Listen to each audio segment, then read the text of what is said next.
Here are some reminders about boots for the survival trip. You're already experienced parents because you're on the fast track right now, and so you might even have a pair of boots at your house. You don't have to spend a lot of money. These boots right here, are kind of on the high end. These two, not so much. It doesn't matter what the boot looks like as long as it's over the ankle. As you can see, all of these are, because that's for support, and also that they fit your son or daughter. So if you're buying new boots, I want to give you some tips.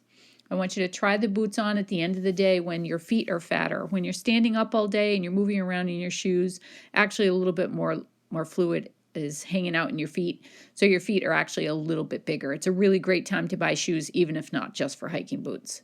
You should buy a half size larger than the normal shoe size if you're going to buy them online. That's a really good idea. If you're borrowing boots or using the boots that your other child used already, that's really a good idea. Since you already have them, you can use them if they fit your son or daughter. So the most important part is that that son or daughter should try on the boots, both feet, because one foot could be larger than the other and they might not fit so well. And so you want to go by your largest foot. So ask them these questions. How do the boots feel? Is there any pinching or rubbing? Do the toes have room to wiggle? One finger test is a really great way to find out if that boot is about a half size bigger. What you do is leaving the shoe untied. Your child can slide their foot as far forward as they can, have their toes hit right against the toe box at the front of the boot. You should be able to take one finger and slide it in behind their heel all the way down and touch the bottom of the shoe. And there should only be room for one finger. That measures about a half size bigger than their shoe size, which means that the boot is a perfect fit. If there's more than one finger's width in there, it's too big. If you can't get a finger down the back of their heel, that means it's too small.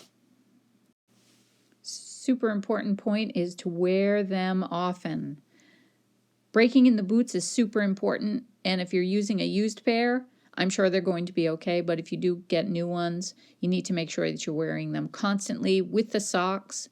Go for walks, wear them around the house, wear them to school. The kids that did that last year were much more comfortable, and they definitely were in a better place.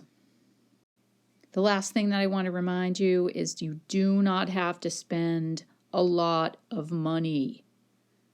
It's not important to have style necessarily. It's important to have good support for your ankle. It needs to be a really good boot that will hold up. It won't fall apart when we're out there. That's happened before. We've had kids bring really old boots and the soles have actually come off. That's a big problem. So make sure that they're good boots, but you don't have to spend a lot of money. You can go anywhere you want. There's a lot of boots online. There's a couple of brands, High Tech is one of them, which have boots that are about $39. Sometimes you can get them clearance because they're last year's models, and those are really great boots as well.